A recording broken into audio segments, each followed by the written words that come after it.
निराशा ही जीवन है, निराशा तो मृत्यु का नाम है। जिसका जीवन आशा से भर जाए, उसे कभी किसी भी बात की कमी नहीं रहती है, कभी असफलता नहीं मिलती है। जिसके पास निराशा हो, वो कभी सफलता को चख नहीं सकता, चाहे वो कितना ही बली हो, कितना ही सामर्थ्य हो उसमें। दो देशों में लड़ाई लग गई।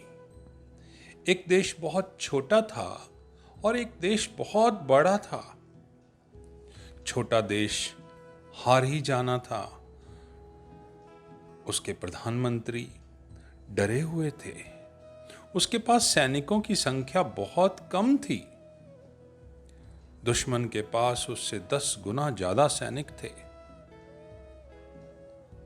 उस छोटे से देश के कमांडरों ने युद्ध पे जाने से इनकार कर दिया। उन्होंने प्रधानमंत्री से कहा कि इस युद्ध को करने में सीधी मूर्खता होगी। हम अपने आदमियों को स्वयं मरवा देंगे। हार तो पक्की है और हम मरना नहीं चाहते। हार तो निश्चित ही है। हम अपने मुंह पर पराजय की कालिक पोतने को तैयार नहीं है। मरना नहीं है जरूरी हमारा। हार गए तो कोई बात नहीं, जीत की तो कोई संभावना ही नहीं है। प्रधानमंत्री भी कुछ न कह सके। बात सच थी। सब मीडिया की रिपोर्ट्स, सब एनालिसिस यही थे कि हार ही जाना है। देश में एक फकीर थे। प्रधानमंत्री उस फकीर के पास चले गए और उन्होंने उनसे विनती करी कि प्रभु, आप परमात्मा के करीब हैं। आप मेरे फौजों के कमांडर बने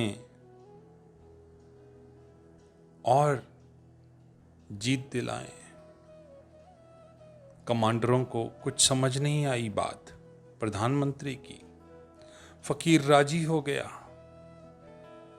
जहां बहुत सारे इंटेलिजेंट लोग होते हैं, वो राजी नहीं होते।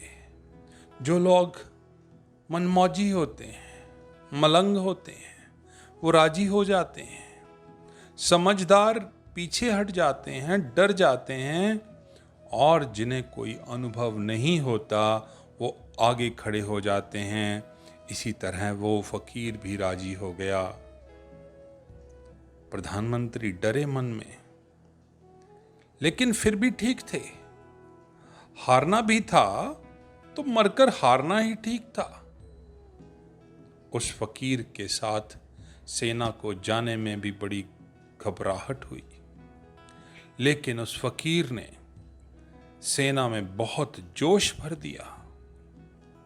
सैनिकों को जाना पड़ा और कमांडर्स भी पीछे पीछे हो लिए कि देखें होता क्या है। सीमा पर पहुंच गई सेना। पास में ही एक मंदिर था। फकीर ने सारी सेना को मंदिर के पास रोका और उसने कहा कि मेरे सैनिकों, इसके पहले कि हम चलें और ये जंग जीतें, कम से कम हम भगवान से कह दें कि हम जंग लड़ने जा रहे हैं, और पूछ भी लें कि तुम्हारी मर्जी क्या है। अगर हारना है तो हम वापस लौट जाएं, और अगर जीतना है तो ठीक है। सारे सैनिक उस मंदिर के आसपास खड़े हो गए। फकीर ने हाथ जोड़कर आंखें बंद करके भगवान से प्रार्थना की और अपनी जेब से एक सिक्का निकाला और भगवान से कहा, अगर मैं इस सिक्के को ऊपर फेंकता हूं और ये नीचे गिरता है। अगर हेड आया तो हम समझ लेंगे कि जीत हमारी होगी और हम आगे बढ़ जाएंगे। अगर टेल आया तो हम मान लेंगे कि हम हार गए और हम वापस लौट जाएंगे। कह देंगे प्रधानमंत्री से, मरने की व्यवस्था मत करो, हमारी हार पक्की है और भगवान की मर्जी भी यही है। सभी सैनिकों की टुकड़ियों ने गौर से देखा। फकीर ने रुपया ऊपर उछाला, सिक्का ऊपर उछला और गिरा नीचे। उन्होंने देखा हेड था। फकीर ने सैनिकों से बोला, अब फिक्र छोड़ दो, अब ये ख्याल छोड़ दो कि तुम हार सकते हो। इस पूरी धरती पर आपको कोई नहीं हरा सकता। सिक्का हेड आया है, भगवान साथ हैं। और सब सैनिकों में बहुत जोश भर गया। वो जूझ गए। 7 दिनों में ही उन्होंने अपने दुश्मन बड़े मुल्क को हरा दिया। वे जीते, वापस लौटे, दुश्मन को खदेड़ कर। उस मंदिर के पास उस फकीर ने कहा वापसी के वक्त कि आओ हम सब ईश्वर को धन्यवाद दे दें। सब सैनिक रुक गए। उन्होंने सबने हाथ जोड़े और प्रार्थना करी, हे भगवान तेरा बहुत धन्यवाद कि तू अगर हमें इशारा ना करता जीतने का तो हम तो हार ही चुके थे। तेरी कृपा और तेरे इशारे से ही हम जीते हैं। इसके बीच में ही फकीर खड़ा हो गया। उसने कहा कि आप भगवान को धन्यवाद देने से पहले मेरे सिक्के को देख लो, उसे गौर से देख लो। उसने सिक्का निकाल कर दिखाया। सिक्के के दोनों तरफ ही हेड था, उसमें कोई टेल ही नहीं था। उसने कहा भगवान को धन्यवाद मत दो, ये सिक्का भी शोले फिल्म जैसा है, अमिताभ का सिक्का। तुम आशा से इतने भर गए, होप से इतने भर गए, जीत की इसलिए जीत गए। तुम हार भी सकते थे क्योंकि तुम पहले निराशा से भरे थे, हारने की कामना से भरे थे। तुम जानते थे कि हारना ही है। जीवन में सारे कामों की सफलताएं इस बात पर निर्भर करती हैं कि हम उसकी जीत की आशा से भरे हुए हैं या हार के ख्याल से डरे हुए हैं। बहुत थोड़े से लोग जो बहुत आशा से भरे हुए होते हैं परंतु थोड़ी सी समर्था रखते हैं, वो बहुत कुछ कर जाते हैं।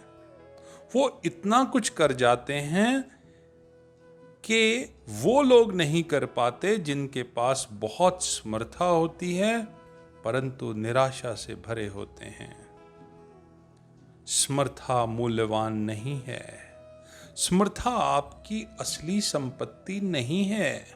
असली संपत्ति तो होप है, आशा है, और आपका ये ख्याल है कि जो काम मुझे करना है वो करना है और उसे करने के लिए भगवान भी मेरे साथ है और वो काम होगा ही। इस बात की होप अगर आप में हो तो सफलताएं आपके कदम चूमेंगी। अगर आप परमात्मा की तरफ एक उम्मीद की किरण जगा लें तो ये सवाल पैदा नहीं होता कि परमात्मा से आपका मिलन ना हो सके। रही जन्मों जन्मों की बात, अगर आप अपने जन्म से निराश रहेंगे कि इस जन्म में नहीं तो अगले जन्म में सही, तो अगले जन्म में सही, न जाने कितने जन्मों तक हम टालते रहे हैं और निराशा से भरे रहे। अब तो जिंदगी बीत गई, अब अगले जन्म में आऊँगा, शुरू से शुरू करूँगा। आप अपनी निराशा को आज ही खत्म करिए। आशा की एक किरण अगर आप में जाग जाए तो भगवान को पाने में कोई देर नहीं। इसी जीवन में जागृत जीवन को पाया जा सकता है। सिर्फ कमी है तो आपके अंदर आशा की, समर्था की नहीं। अगर आप मानुष जीवन में पैदा हुए हैं तो आप इसके सामर्थ्य हैं कि आप परमात्मा को पा सकते हैं। सिर्फ कमी एक आशा की है। आज ही अपने अंदर आशा के दीपक को जलाइए और भगवान से प्रार्थना करिए, हे प्रभु तेरे रास्ते चला हूँ, मिलन करवा दे आत्मा का परमात्मा से।